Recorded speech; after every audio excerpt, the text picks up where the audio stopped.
আগামী 8ই জানুয়ারি 2026 গঙ্গাসাগর মেলা শুরু হচ্ছে। মুখ্যমন্ত্রী মমতা ব্যানার্জি আসবেন গঙ্গাসাগর মেলার শুভ উদ্বোধন এবং মুড়িগঙ্গা নদীতে ব্রিজের শিলান্যাস করতে। তারই জন্য প্রস্তুতি পর্ব চলছে তুঙ্গে। এরই মধ্যে আগামীকাল 24শে ডিসেম্বর বিরোধী দলনেতা শুভেন্দু অধিকারীর জনসভা সাগর চৌরঙ্গিতে।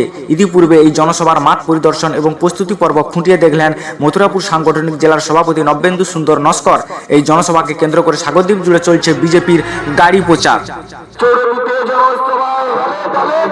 এই চৌরঙ্গিতে দুপুর দুটোর ঐতিহাসিক জনসভায়, এই মা বোনদের প্রতিবাদের জনসভায়, এই শুভেন্দু অধিকারীর ঐতিহাসিক জনসভায়, এই ছাত্র যুবর প্রতিবাদের জনসভায়, এই সরকার মানুষের প্রতিবাদের জনসভায়, এই জননির্বাসন অধিকারীর ঐতিহাসিক জনসভায়, এই আগামীকালের জনসভা, এই ঠিক 12টার জনসভায়, এই ছাত্র যুবর জনসভায়, এই ছাত্র যুবর জনসভায়, এই প্রতিবাদের জনসভায়, এই প্রতিরোধের জনসভায়, এই প্রতিবাদের জনসভায়,